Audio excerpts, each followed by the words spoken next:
The massive predator, easily 3 times her weight, watched her with golden eyes that held both pain and wariness.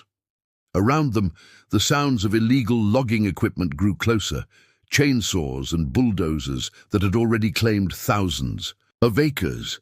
"Easy, girl," Elena whispered, carefully cleaning the wound that had been caused by a poacher's snare. The jaguar's breathing was labored, her cubs hidden somewhere nearby. Elena had been tracking this family for months, part of her conservation research, but she'd never expected to find herself this close to one of nature's most efficient killers.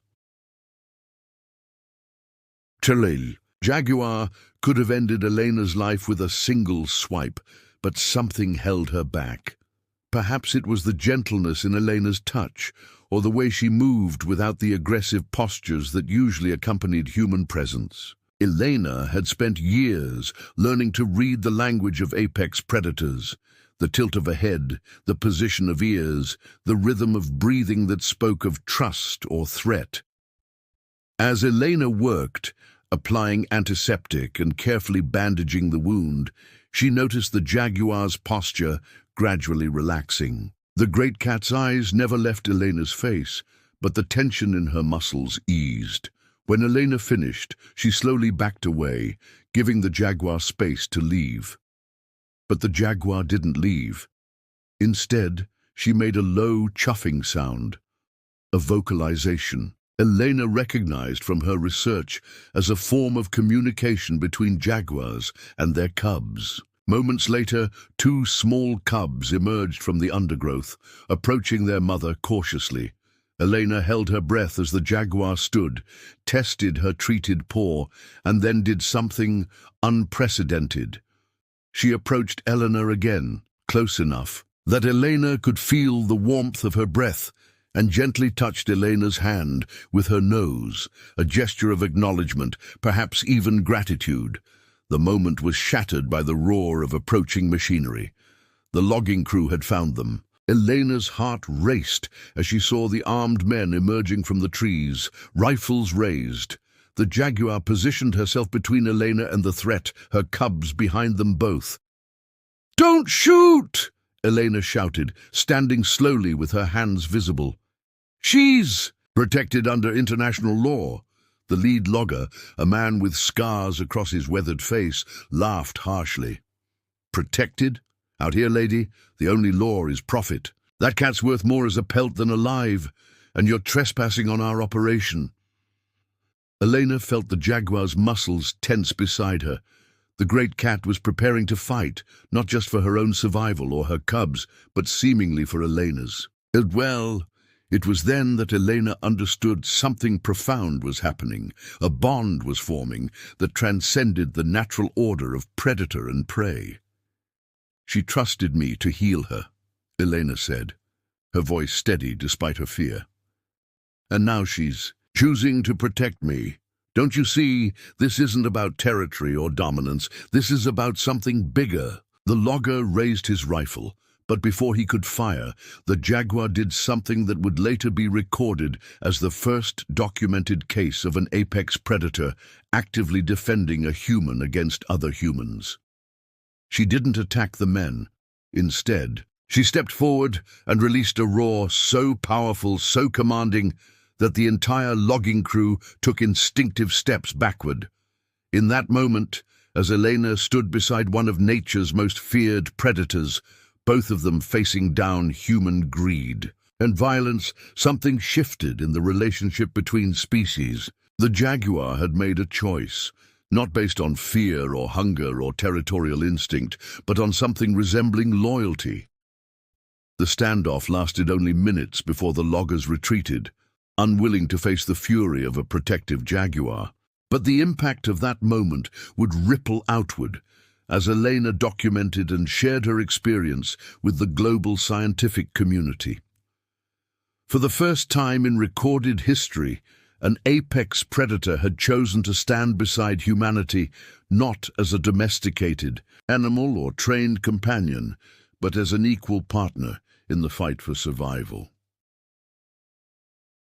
6 months after Elena's encounter, Dr. Marcus Chen stood on the Alaskan tundra, his breath visible in the Arctic air as he watched a pack of wolves approach his research camp. Unlike Elena's solitary encounter, Marcus faced multiple apex predators, their pack dynamics adding layers of complexity to an already unprecedented situation. The alpha female, a magnificent grey wolf with intelligent amber eyes, led her pack with cautious confidence. Behind her, 5 other wolves moved in formation, not the aggressive hunting pattern Marcus had studied for years, but something resembling a diplomatic approach. Word of Elena's jaguar encounter had spread through conservation circles, and Marcus had theorized that if one apex predator could form such a bond, others might follow. His theory was about to be tested in the most direct way possible. Marcus had spent the previous week treating a young wolf pup that had been caught in an illegal trap.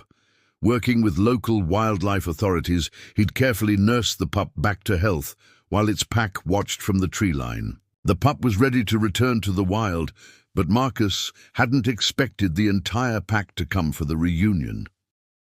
"Easy, friends," Marcus murmured, slowly reaching for the kennel containing the recovered pup. The alpha female's ears twitched forward, a sign of attention rather than aggression. Marcus had learned to read these subtle signals during his years studying wolf behavior, but he'd never applied that knowledge in such an intimate setting.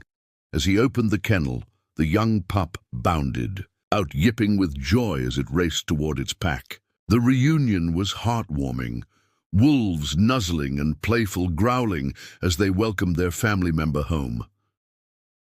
But what happened next defied everything Marcus thought he knew about wolf behavior.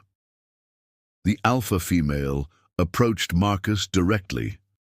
Her movement deliberate and calm. She stopped just outside his personal space and sat, her posture neutral, but her gaze intense. Then, in a gesture that paralleled Elena's experience, she extended her muzzle toward Marcus's outstretched hand. Fissy, her contact was brief but electric. Marcus felt the wolf's warm breath, the slight dampness of her nose, and something else, a sense of acknowledgement that seemed to bridge the species divide. But this was only the beginning. A helicopter's rotor blades suddenly thundered overhead, breaking the peaceful moment. Marcus looked up to see corporate logos on the aircraft, representatives from the mining company that had been pushing to open this pristine wilderness to resource extraction. The helicopter landed roughly, its downwash scattering snow and causing the wolves to tense. 3 men in expensive suits emerged, flanked by armed security. The lead executive, a man Marcus recognized from news reports as Jonathan Steele, approached, with the arrogant stride of someone accustomed to getting his way. "Dr. Chen," Steele called out, his voice carrying over the wind. "Your research permit expires next month. This land has been approved for mineral extraction, and we'll need you to vacate." Marcus felt his heart sink. This protected wilderness, home to one of the last intact wolfpack territories in North America, was about to become an open-pit mine. But as he struggled for words, something extraordinary happened. The alpha female rose and positioned herself between Marcus and the corporate executives. One by one, the other wolves followed her lead, forming a loose semicircle that clearly communicated protection rather than threat.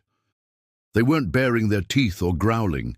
They were simply present, unified in their stance beside the human who had healed one of their own. "This is remarkable," Marcus whispered, understanding that he was witnessing history repeat itself with a new species. Steele laughed nervously. "Some trained dogs won't stop progress, Doctor. We have all the legal permits we need. But the wolves weren't behaving like trained animals. Their positioning was strategic, their communication subtle but clear. They had chosen a side in a conflict that wasn't naturally theirs, and they had chosen to stand with the human who had shown kindness to their pack." As news crews arrived to document the standoff, Marcus realized that Elena's encounter hadn't been an isolated incident. A pattern was emerging. apex predators were beginning to recognize something in certain humans that earned not just their respect, but their active partnership. The implications were staggering, and Marcus knew that the world was about to change in ways no one could have predicted. Dr. Sarah Okafor had always felt more at home beneath the waves than on land. As a marine biologist specializing in shark behavior, she'd spent countless hours studying the ocean's apex predators in their natural habitat. But nothing in her 15 years of research had prepared her for the encounter that would forever change humanity's relationship with the sea's most feared inhabitants. The research vessel, Deep Current, floated 30 miles off the coast of South Africa, its sonar equipment detecting the massive shape moving in the depths below. Sarah adjusted her diving equipment, preparing for what she hoped would be a routine behavioral observation of a great white shark that had been tagged months earlier. Prometheus was a magnificent 17-foot male, one of the largest great whites ever documented in these waters.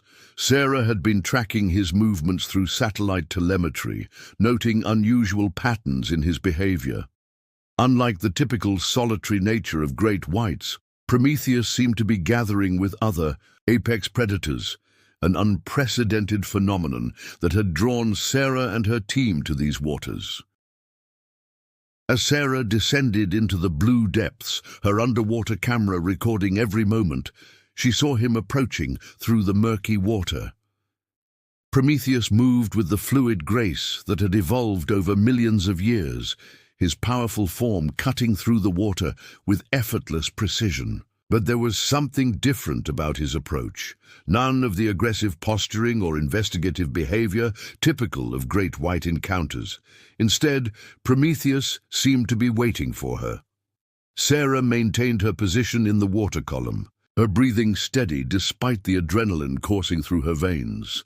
She'd studied enough shark behavior to recognize that something unprecedented was happening. The great white circled her slowly, not in the tight, aggressive spiral of a predatory investigation, but in wide, almost respectful arcs. Then she saw the reason for his unusual behavior. Trailing from Prometheus's dorsal fin was a length of commercial fishing line with a large hook embedded near his gills. The injury was several weeks old, infected, and clearly causing the magnificent predator significant distress. Sarah's heart raced as she realized the situation. Prometheus wasn't exhibiting random behavior. He was seeking help. Somehow, this apex predator had connected her presence with the possibility of relief from his suffering. Moving slowly and deliberately, Sarah retrieved her emergency kit from her dive belt. The tools she carried were designed for collecting samples and making minor equipment repairs, but they might be sufficient for this unprecedented medical intervention. As she approached, Prometheus remained perfectly still, his powerful body suspended in the water column. Working carefully, Sarah began to cut away the fishing line. Each movement was deliberate, her hands steady despite the surreal nature of the situation. Prometheus occasionally shifted position to give her better access to the injury, behavior that suggested not just intelligence, but active cooperation.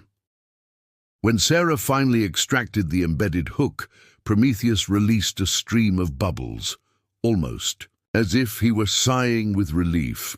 But what happened next would be documented as one of the most significant moments in human-animal interaction history.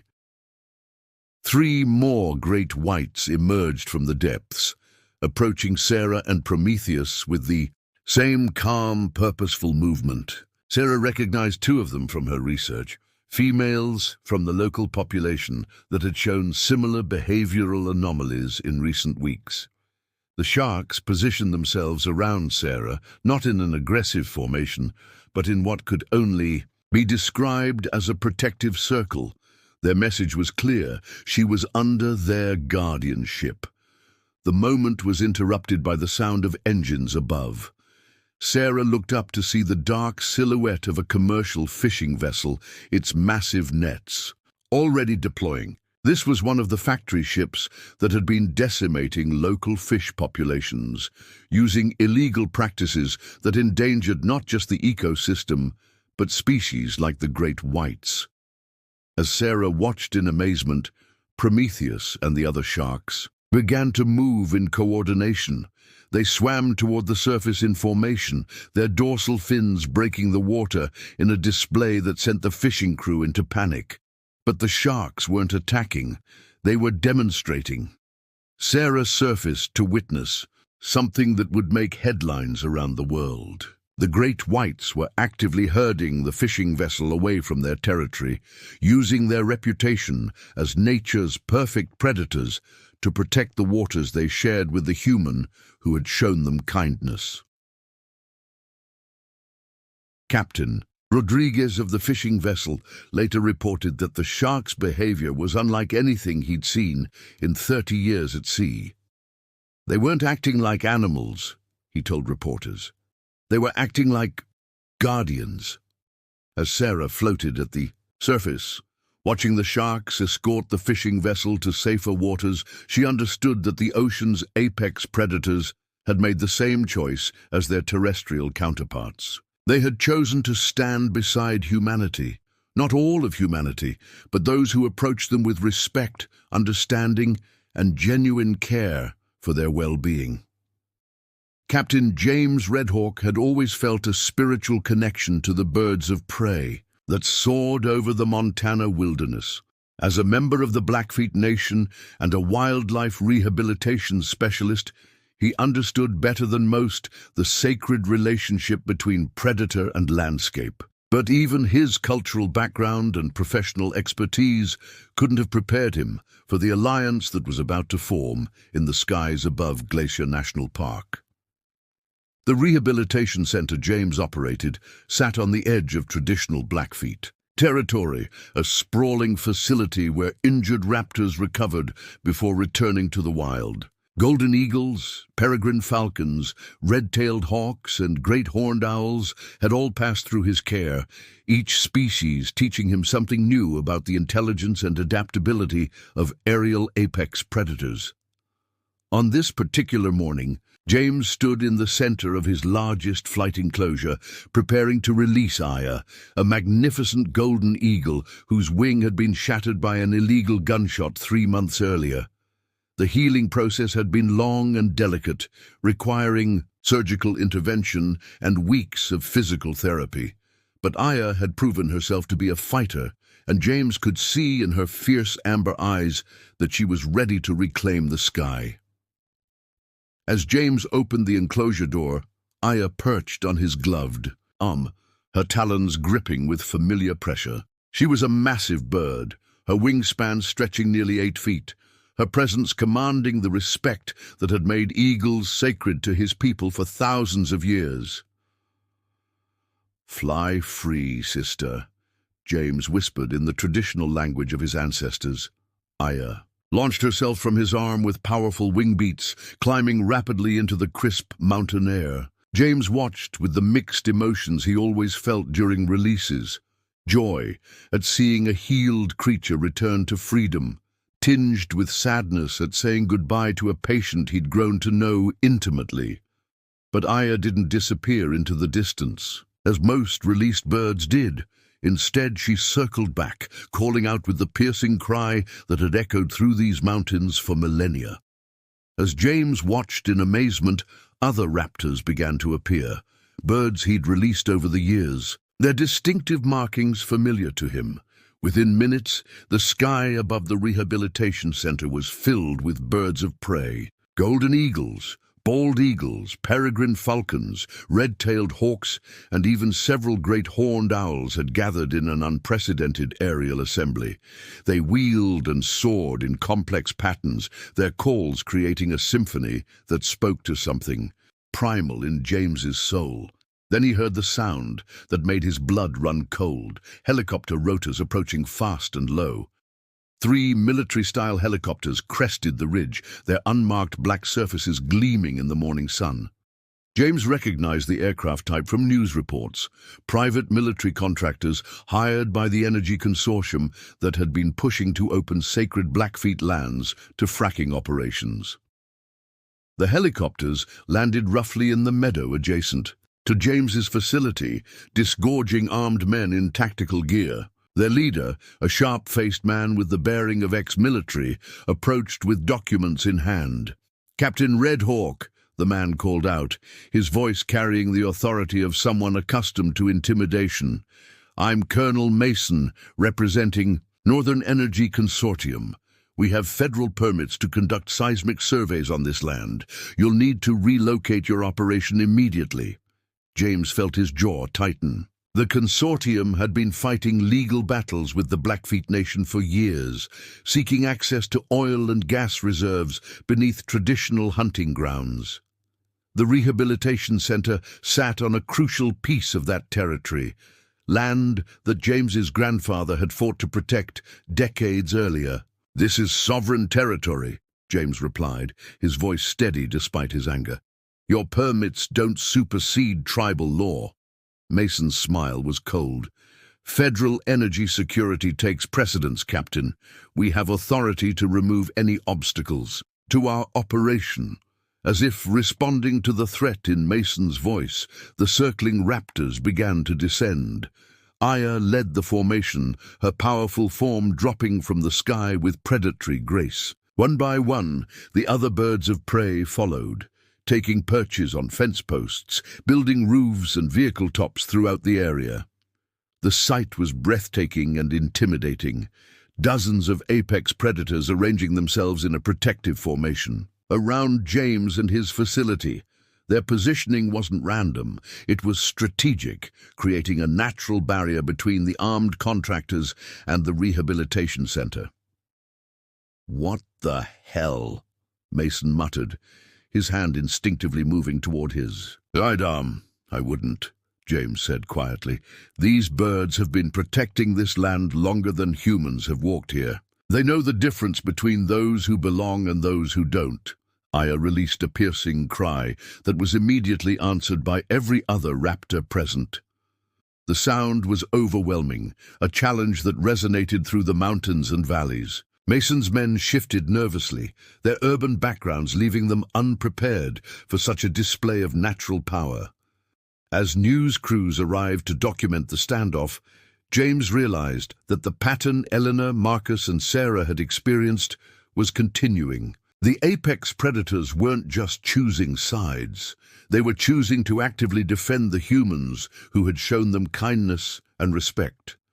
The birds maintained their positions throughout the day, creating a living testament to the bond that could form between species when that relationship was built on mutual respect rather than dominance.